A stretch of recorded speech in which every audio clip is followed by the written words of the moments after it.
దేవుడు ఉన్నత స్థితి ఇస్తే దేవుడికి ఇచ్చిన మాటని తొంగలో దొక్కేస్తే ఏమైద్దయ్యా అంటే కుక్కలు కూడా బలకరించవు. నిజం చదువుతున్నా, కుక్కలు కూడా బలకరించవు. నేను అడుగుతున్నా, ప్రతిరోజు సింహాలు వచ్చాయి, బాగున్నావా ఆదం గారు అన్నట్టు పలకరించుకునేవాళ్ళు. పులులు వచ్చాయి, బాగున్నారండి అనేవాళ్ళు.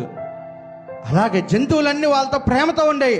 అలాంటి ఆ ఏదైనా తోటలో నుంచి దేవుడు ఏం చేశాడు, సమృద్ధి కలిగిన స్థలాల్లో నుంచి, సమృద్ధి ఉన్న చోటులో నుంచి మెడబట్టుకొని గెంటేసి ఆ తోటకి ఖడ్గజ్వాలల్ని ఏం చేసిందంట, దేవుడు కాపలాగా పెట్టేసిందంట.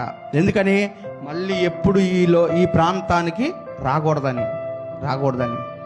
అంటే ఎందుకు నెట్టివేయబడ్డారు, ఎందుకు సమృద్ధి కోల్పోయారు, ఎందుకు దేవుడు ప్రసన్నత కోల్పోయారు, ఎందుకు దేవుడి నీడలో ఉండలేకపోయారంటే ఇచ్చిన మాట తప్పటాన్ని బట్టే. ఇచ్చిన మాట